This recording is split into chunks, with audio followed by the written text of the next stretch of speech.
Hello, doctor 5 മണിക്ക് തന്നെ sister ശാന്തയുമായി car പുറത്തേക്ക് പോയിരാ. എവിടെ പോയെന്നറിയാമോ? എവിടെ പോയെന്ന് അറിയത്തില്ല. വെക്കട്ടെ.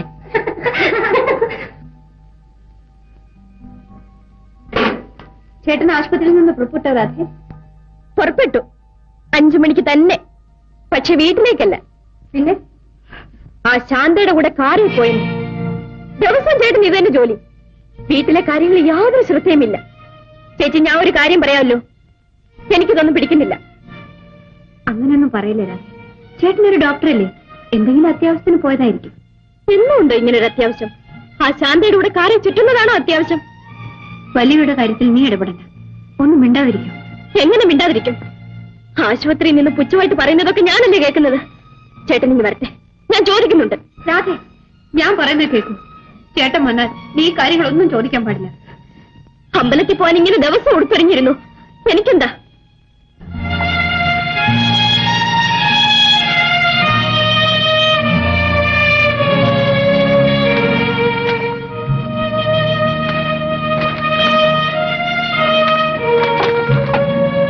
ശ്രീദേവി,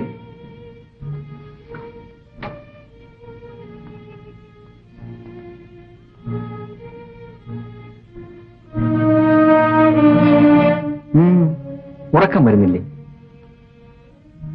എങ്ങനെ ഉറങ്ങാനാണ്? എന്താ സുഖമില്ലേ?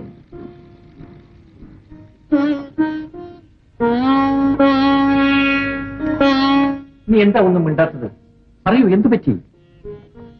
ഏതോ പേടി സ്വപ്നം കണ്ടതുപോലെ മനസ്സിനൊരു സ്വസ്ഥതയുമില്ല. നീ ആവശ്യമില്ലാതെ എന്തെങ്കിലും ആലോചിച്ചുകൊണ്ട് നിൽക്കും. പിന്നെ എങ്ങനെ മനസ്സിൽ സ്വസ്ഥത കിട്ടാനും? എന്തോ എനിക്കറിഞ്ഞൂടാ.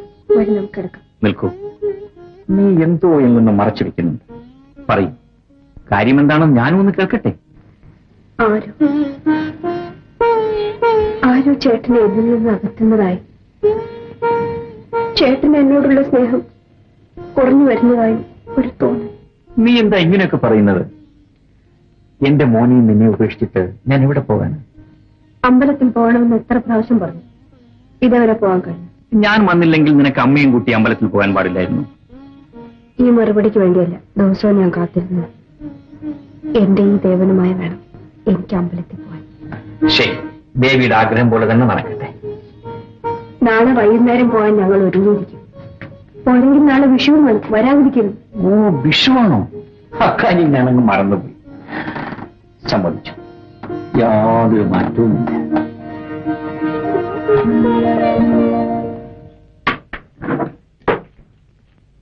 ഡോക്ടർ വിളിച്ചോ?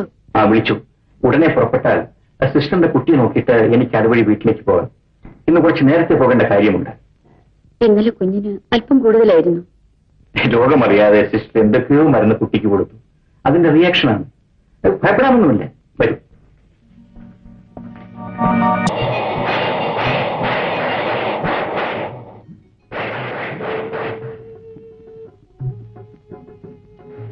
ചേച്ചി, വിഷുവിന് തയ്ച്ച തുണിയെല്ലാം കൊണ്ടുവന്നിരിക്കുന്നു. ദാ വരുന്നു.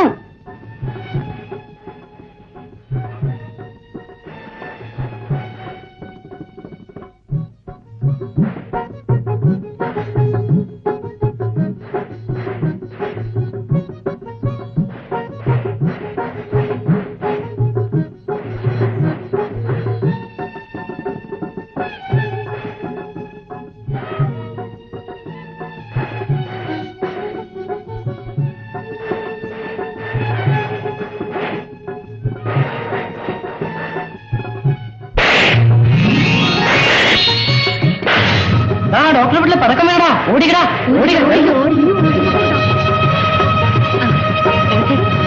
ഈ ഉടുപ്പ് നല്ലപോലെ ചേരുവല്ലേ? നമുക്ക് ഇന്ന് അമ്പലത്തിൽ പോകുമ്പോ ഇത് ഇടിപ്പിക്കാം. ചേട്ടൻ വന്നിട്ട് വേണ്ടേ പോകാൻ? ചേട്ടൻ സമയത്തിന് വരത്തുമില്ല, പോക്കും നടക്കത്തില്ല. ശ്രീദേവി, തുണി കരിയുന്ന മണം വരുന്നല്ലോ.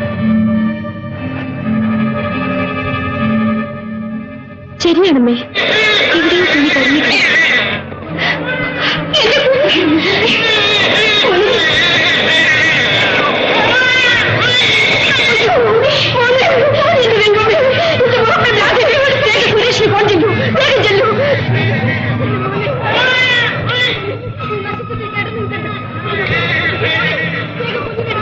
ഹലോ, ഹോസ്പിറ്റലല്ലേ? ഞാൻ രാധയാണ്. ചേട്ടനൊന്ന് വിളിക്കൂ, ഒന്ന് വേഗം വിളിക്കൂ. ഇല്ലേ അമ്മേ? എന്താ മോളെ? ചേട്ടൻ അവിടെ ഇല്ലമ്മേ.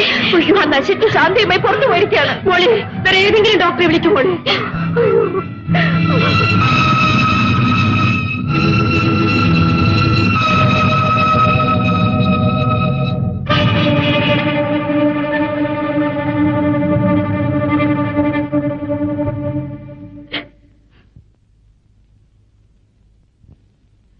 കുഞ്ഞിനെന്ത് പറ്റി ശ്രീദേവി? ശ്രീദേവി, ഞാനാ ചോദിക്കുന്നത് കുഞ്ഞിനെന്ത് പറ്റിയെന്ന് പറയൂ. റോഡിൽ നിന്ന് കുട്ടികൾ പടക്കം പൊട്ടിച്ച് കളിക്കുന്നുണ്ടായിരുന്നു.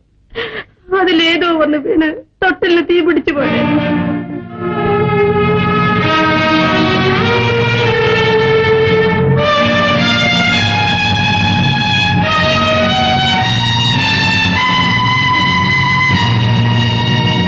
കുഞ്ഞിനെ ആരാ നോക്കിയത്? ഡോക്ടർ സോമൻ. ചേട്ടൻ നേഴ്സ് ശാന്തിയുമായി പുറത്തേക്ക് പോയെന്ന് ഹോസ്പിറ്റലിൽ നിന്നും പറഞ്ഞു. കുഞ്ഞ് ഉറങ്ങിക്കിടക്കുമ്പോഴും അടുത്ത് ആരെങ്കിലും ഇരിക്കേണ്ടതല്ലേ? കുഞ്ഞിനെ തനിച്ചാക്കിയിട്ട് ശ്രീദേവി എവിടെ പോയിരുന്നു?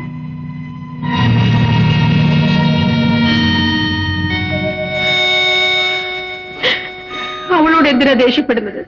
നീ കുഞ്ഞിനെ നോക്കുമോനെ?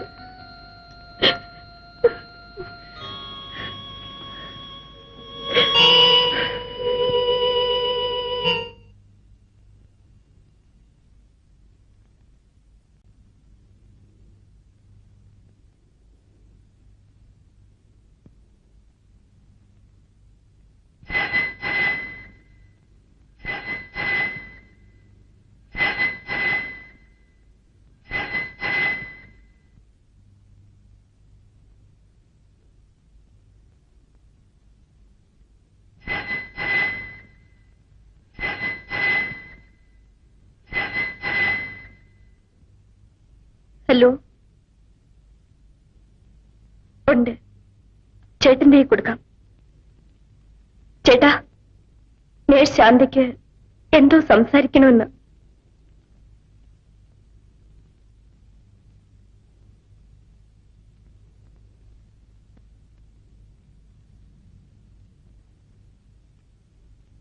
ഹലോ.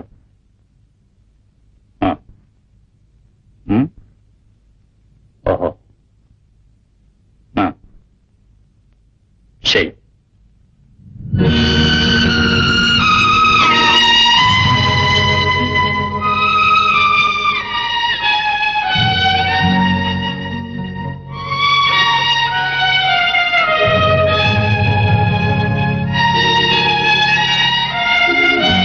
ചേട്ടാ,